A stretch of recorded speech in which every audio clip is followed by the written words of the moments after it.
হতে যাচ্ছে। আর যে 5 জনের ফাঁসি কার্যকর হতে যাচ্ছে তারা সকলেই ছিল অত্যন্ত বিনয়ী, কারাগারের সকলের প্রিয় মানুষ।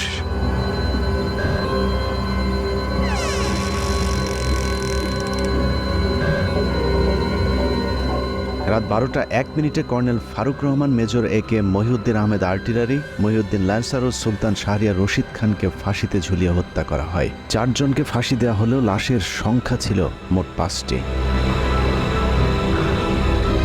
ফাঁসি কার্যকরের পরদিন যথারীতি 5টি লাশ পাঠানো হয় যার যার গ্রামের বাড়িতে, কিন্তু একটি লাশের ক্ষেত্রে বিশেষ নিরাপত্তা ব্যবস্থা রাখা হয়েছিল, আর সেটাই হলো চুয়াডাঙ্গার সূর্য সন্তান মেজর বজলুল হুদার।